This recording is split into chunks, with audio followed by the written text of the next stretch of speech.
마르켈루스와의 전투는 숨 돌릴 새도 없이 계속됐어. 작은 교전부터 대규모 정면전, 심지어 어둠이 짙게 깔린 밤에 벌어지는 매복전까지. 창과 검이 번쩍이며 서로를 파고드는 장면은 한니발 군에게도 이제 익숙한 악몽이 돼버렸어. 전투마다 겹겹이 쌓이는 시체 더미와 비명은 병사들의 정신도 함께 갈갈이 찢어놓았어. 2년 가까이 이런 싸움이 이어지면서 한니발의 군대 또한 끊임없는 소모전에 시달렸어. 그는 병사들이 하나둘 사라지는 모습을 직접 눈으로 확인해야 했지. 전장에서 돌아설 때마다 동료가 있던 자리가 텅 비어 있었고 불을 피우고 식량을 나누던 공간에도 어느새 공허함만 남았어. 장교들도 더는 거창한 사기 연설 같은 건 하지 않았지. 짧은 명령만 전하고 다들 미간을 찌푸린 채 잠깐의 휴식을 겨우 취할 뿐이었어. 카르타고 본국으로부터의 지원은 끊겨버린 지 오래였거든. 배신에 가까운 그 침묵 속에서 한니발은 점점 고립되어 간다는 걸 뼈저리게 느꼈어. 병사들의 눈빛은 메말라 있었어. 두려움과 체념, 그리고 그 끝에 남은 본능적 생존 욕구가 기이하게 뒤섞여서 내리쬐는 태양 아래에서도 왠지 서늘한 그림자를 만드는 듯 했어. 적의 군단은 끝이 없어 보이고 아군 병력은 이미 축나고 있었어. 그래도 한니발은 마지막 남은 의지까지 꺾을 순 없었어. 적의 허점을 찾아내려 애쓰고 밤새 전술을 고안했으며 지친 병사들을 직접 돌아보며 작은 희망이라도 지키겠다고 발버둥쳤지. 반면 마르켈루스는 강인하면서도 끈질긴 인물이었어. 한니발이 심야의 거점을 버리고 달아나려 하면 해가 뜨기도 전에 추격대를 출동시켰어. 철과 살이 부딪히는 소리가 한니발의 꿈까지 흔들었어. 그는 매일 밤 살점이 튀는 전투와 도망의 연속 속에서 얼마나 자신이 위태로운 줄타기를 하고 있는지 절실히 깨달았지. 로마 장군들은 이미 승리를 확신하는 듯 거침없었고 우린 언제든 또 21개 군단을 동원할 수 있다. 는 사실이 한니발의 심장을 더욱 무겁게 옥죄어 왔어. 그럼에도 한니발은 멈추지 않았어. 갈라지고 찢긴 힘을 추스르며 다시 칼자루를 잡았어. 실패를 인정하는 것보다 더 무서운 악몽은 없었기 때문이야. 장화 끝으로 몰릴수록 그는 차가운 분노가 어린 눈빛으로 로마의 공세를 노려봤어. 잦은 패배와 후퇴 속에서도 그의 내면에 깃든 불씨만은 여전히 살아있었어. 언젠가 맞이할 새벽을 기다리며 그 불씨를 짓밟히지 않겠다는 결심을 되새겼어. 사방이 점점 좁혀오고 병사들은 지쳐갔으며 지원은 끊긴 상태였어. 그런데도 한니발의 전략은 살아있었어. 진짜 막다른 곳까지 몰린다면 거기서 다시 칼날을 치켜들 작정이었지. 로마 군단의 함성과 북소리가 더 요란해졌지만 한니발의 마음속에는 이미 결전의 각오가 무겁게 울렸어. 피로 범벅된 투구를 잠시 벗고 흐르는 땀을 닦으며 그는 마지막 희미한 가능성이라도 붙들겠다며 또 한 걸음 전진했어. 전쟁이란 짐승처럼 죽음과 맞서는 곳이고 그 한복판에서 한니발은 끝까지 싸울 준비가 되어 있었어. 밤하늘에 뜬 달빛이 희미했어. 220명의 기병대가 언덕으로 향했는데 그 중에는 마르켈루스와 크리스피누스, 그리고 동맹국 지휘관 2명도 몸소 나서 있었어. 메마른 갑옷과 투구에서 새어나오는 쇳소리가 고요한 밤 공기에 더 또렷이 들렸어. 전투를 앞두면 모든 감각이 민감해지는 법이잖아. 언덕 아래는 잡목과 덤불투성이었어. 바스락거리는 소리가 날 때마다 기병들은 적이 어디서 뛰쳐나올지 몰라 잔뜩 긴장했어. 하지만 로마 병력은 남부 지역에서 계속 승리를 거듭 중이라 한니발이 예전처럼 덤벼들 기세가 아닌 점이 그들을 살짝 안심하게 했지. 그가 숨어 있다 해도 우릴 피하는 거라면 약해졌다는 증거 아니겠어? 누군가 그렇게 말했지만 노련한 병사들은 섣불리 방심하다가는 목숨을 날릴 거라고 조용히 경고했어. 어쨌든 이 언덕이 전략적으로 중요한지 직접 확인해야 했어. 마르켈루스가 앞장서 채찍을 들어 올리며 크리스피누스에게 말했어. 조심하게. 저 앞쪽 길이 좁아지고 있어. 그는 오랜 전쟁 경험으로 이런 지형이야말로 함정의 온상이란 걸 몸으로 배웠거든. 크리스피누스도 말의 고삐를 당기며 속도를 줄였어.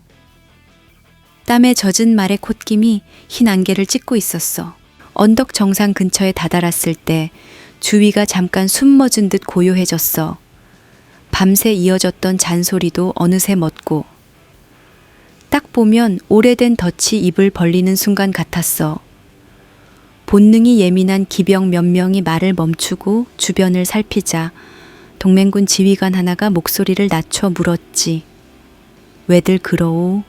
대답이 나오기도 전에 숲 사이에서 살기가 번쩍였어.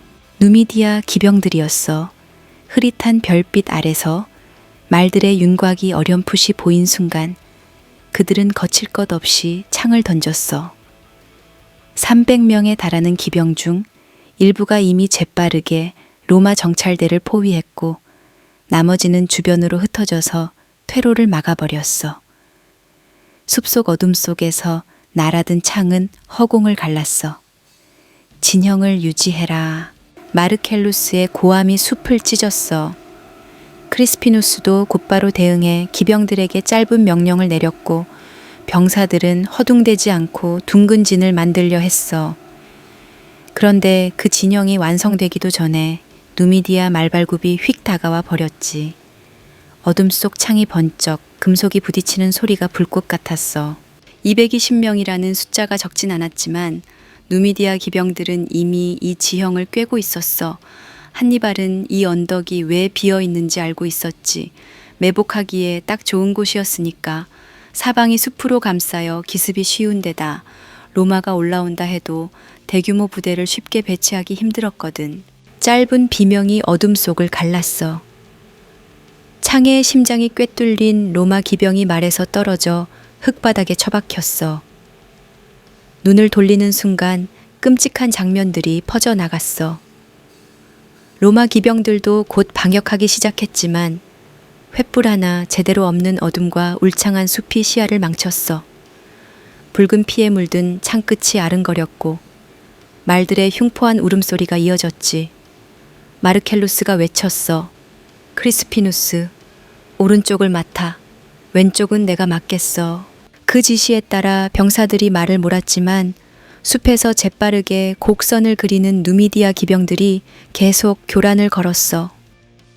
동맹군의 병사들도 저항했지만 어둠이 깊어 위치 파악조차 쉽지 않았어. 결국 로마 기병들은 언덕 정상에선 어렵겠다 싶어 조금 더 완만한 경사 쪽으로 자리를 옮겨 수비 태세를 갖추기 시작했어. 몇 번 부딪힌 뒤 누미디아 쪽도 무리한 돌격은 자제한 채 포위망을 좁혀가는 형국이었어. 짙은 어둠 속에서 잠깐 팽팽한 침묵이 흘렀는데 그건 마치 더 큰 파도를 준비하는 잠시간의 숨 고르기 같았지. 마르켈루스는 땀이 흐르는 걸 느끼며 생각했어. 이건 한니발이 미리 짠 함정이 분명해. 여기서 어떻게 빠져나가야 하지? 목숨을 건지는 건 물론 다가올 대규모 전투를 위해 지휘 체계도 잃지 말아야 했거든. 크리스피누스도 비슷한 고민을 했는지 거친 숨을 내쉬며 간단한 명령을 내렸어. 버티면서 시간을 끌어야 해.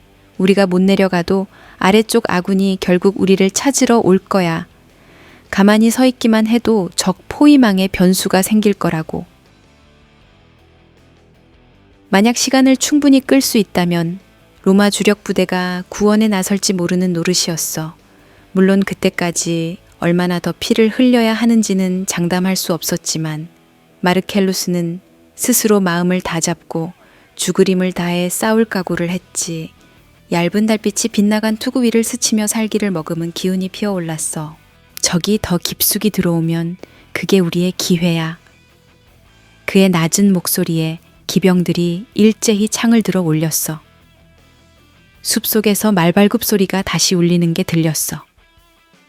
한동안 잠잠하던 누미디아 기병들이 또다시 움직이는 듯했어. 달빛은 더욱 희미해졌고 검은 그림자가 언덕 주변을 뒤덮었어. 저 멀리 어딘가에 또 다른 함정이 입을 벌리고 있을 것만 같았지만 로마의 집정관들은 물러설 생각이 없었어. 작은 불씨라도 활활 타오를 수 있다는 믿음 같았거든. 그리고 그건 누군가에겐 생존의 희망, 누군가에겐 파멸의 신호였어. 마르켈루스와 크리스피누스 두 집정관은 여전히 끝나지 않은 전쟁 한가운데서 이 언덕의 결투를 직감했어. 그리고 이게 이탈리아 남부 전역의 판도를 뒤바꿀 분수령이 될 수도 있다는 예감이 전장 공기 속을 아프게 헤치고 흘러갔어. 병사들의 가슴 속에도 이 운명을 피할 수 없다면 차라리 맞서 싸우자는 결기가 솟구쳤어.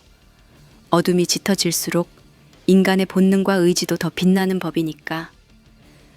그것이 전쟁이라는 비극의 가장 야수적인 매력이자 숨막히는 막의 시작이었어. 마르켈루스가 진영을 떠나기 전 부사령관 클라우디우스 네로를 불러 세워 말했어. 우리가 언덕에서 전령을 보내면 즉시 병력을 이끌고 달려오시오. 네로는 충직하게 고개를 끄덕였지. 문제는 그 다음이었어. 집정관 둘과 동맹국 지휘관들까지 사실상 로마의 핵심 지휘부가 거의 총출동한 정찰이었는데 병력은 고작 기병 220명뿐이라니.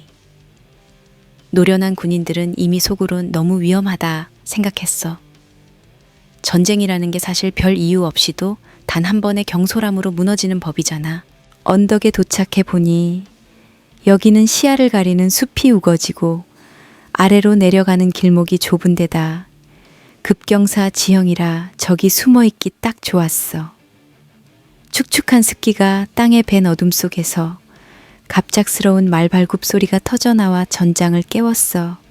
짧은 침묵 뒤 숲 저편에서 300명의 누미디아 기병이 일제히 모습을 드러냈어. 몇 가닥 창이 허공을 가르자 달빛 아래서 투구가 번쩍였어.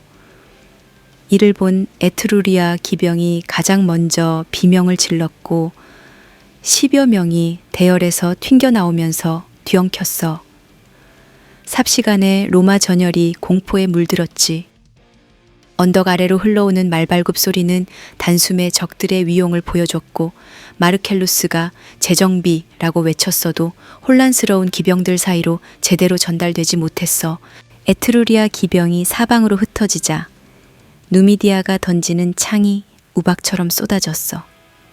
넘어지고 깔리는 순간 무방비로 노출된 등에 창이 꽂혔고 피가 솟구쳤어. 사람과 말이 함께 쓰러져 처절한 울부짖음을 내질렀고 그 위로 또 다른 말발굽이 뛰어들어 더 잔혹해졌어. 어둠 속에서도 날아든 칼날은 뜨거운 피를 뿜어냈고 참혹한 비명이 짧게 터져나왔어. 살점과 흙이한데 뒤섞여 이미 땅은 흠뻑 젖었지. 마르켈루스는 빗발치는 창 사이로 몸을 틀며 호위병들에게 지시했어. 방패를 앞으로 진영을 갖춰. 하지만 이미 무너진 대열을 살리기엔 역부족이었어. 누미디아 기병들은 놀라울 정도로 말의 기동력을 살려 로마 진영을 찢어 놓았어. 경쾌하면서도 맹렬한 말발굽 소리가 전장의 배경음처럼 울렸고 그 위에 얹히는 누미디아 함성은 섬뜩했어. 막아서는 자마다 창이 바람처럼 가슴을 뚫었고 새빨간 피가 허공으로 흩어졌어. 마르켈루스 곁에 호위병 하나가 급소를 맞고 떨어져 나갔고 그의 시야가 돌아가기 전 또 다른 창이 날아와 마르켈루스의 투구 곁을 스쳤어. 투구 깃털이 피방울에 물드는 모습이 눈앞에 스쳤지. 지켜라. 마르켈루스가 마지막으로 외치는 순간 예리한 창끝이 그의 갑옷 틈새를 파고들었어. 숨 막히는 통증에 온몸이 흔들렸고 커다란 충격과 함께 말에서 떨어졌어. 미처 참지 못한 핏물이 입술 사이로 솟구쳤고 그의 목소리도 어둠 속으로 사라졌어. 호위병 12명이 그를 지키려 뛰어들었지만 누미디아 기병의 날쌘 움직임에 순식간에 제압당했어. 말 위에서 사방으로 던지는 창, 울부짖는 목소리, 그리고 투구가 벗겨진 채 쓰러지는 병사들, 호위병들이 간신히 뻗은 손조차도 곧 날아드는 칼날에 잘려나갔어. 쇠가 뼈를 긁는 소리가 귀를 뒤흔들며 숨이 막힐 듯한 공포가 엄습했어. 크리스피누스가 뒤쪽 기병들을 모아 방역해 봤지만 이미 언덕은 지독한 피냄새에 휩싸여 있었어. 날이 갈수록 지쳐가던 로마 군마들은 눈을 흘기며 공포에 떨었고 도망치는 병사들 위로 누미디아 기병이 검은 그림자처럼 달려들었어. 마지막 울부짖음과 금속 부딪히는 소리가 어둠을 뒤흔들었어. 어디선가 한 기병이 죽은 마르켈루스 곁을 스쳐 지나가며 그의 시신에 또 한 번 창을 꽂았어. 이미 숨이 끊어진 집정관을 확인 사살이라도 하려는 듯 새빨간 피가 더 짙게 번지자 병사 몇은 얼굴이 하얗게 질려버렸어. 하지만 목숨을 건 싸움은 계속됐어. 살아남으려면 검을 놓을 수 없었거든. 집정관을 살려. 도망쳐야 해. 엇갈린 외침 사이로 에트루리아 기병 일부가 제정신을 차리고 뭉치려 했지만 이미 조각난 전열이었어. 누미디아 기병들은 그 틈을 파고들며 개별적으로 박살내고 있었어. 달빛이 희미하게 반사된 창날은 번개처럼 일렁였고 방금 전까지 함께 달리던 동료가 눈앞에서 목숨을 잃는 모습이 곳곳에서 펼쳐졌어. 크리스피누스는 마른 침을 삼키며 간신히 칼자루를 쥐었어. 주변을 둘러보니 인간의 형체들이 한데 뒤얽힌 붉은 얼룩덩어리처럼 보였어. 쓰러진 말들, 절규하는 기병들, 그리고 그 틈에 덩그러니 놓인 시신들. 이미 마르켈루스가 죽었다는 사실을 깨달은 뒤 전투의 의미는 오직 살아남기뿐이었어. 후퇴. 그가 쉰 목소리로 소리쳤지만 숲의 가장자리마다 누미디아 기병이 또다시 달려들어왔어. 치열한 충돌 끝에 날아온 창이 그의 옆구리를 스쳤고 크리스피누스는 고통의 비명을 질렀어. 동맹국 지휘관 한 명이 그 곁에서 포효를 내질렀지만 이내 창에 꿰뚫려 쓰러졌어. 그 순간 크리스피누스는 이제 다 끝났다는 걸 직감했어. 그래도 남아있던 로마 병사들은 본능대로 방패를 들어봤어. 작게라도 진형을 만들어 보려 했지. 하지만 이미 강한 자들도 혼비백산인 상황이었어. 칼과 창이 부딪히며 터져 나오는 피비린내와 금속성 냄새는 숨통을 조여왔어. 살점이 땅바닥에 떨어지고 사람들은 이를 악물며 이성을 붙들려 했어. 결국 20명 정도만 흩어진 틈에서 탈출로를 찾았어. 언덕 뒤편에 좁은 길을 찾아내 간간히 날아드는 창을 막아가며 필사적으로 말을 몰았지. 크리스피누스 옆에는 부상당한 마르켈루스의 아들도 따라왔어. 숲 저 너머에서 말발굽과 비명이 뒤엉킨 소리가 윙윙대며 귓가에 맴돌았어. 사실은 고통에 허우적대는 부상자들의 울음일 수도 있었지.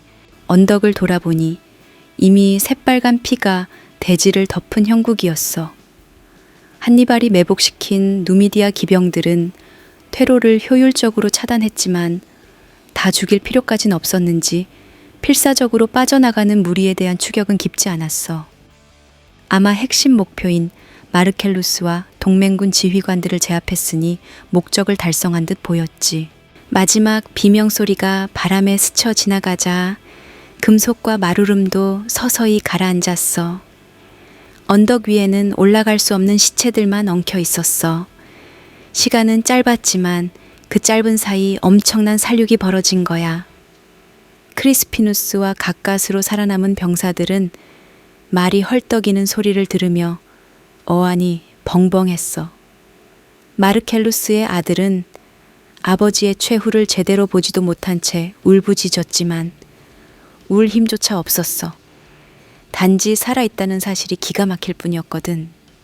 다시 밤이 침묵을 회복하듯 내려앉았고 언덕 위에는 식어가는 시체와 축축한 붉은 흙이 전쟁의 잔혹함을 무언으로 웅변하고 있었어.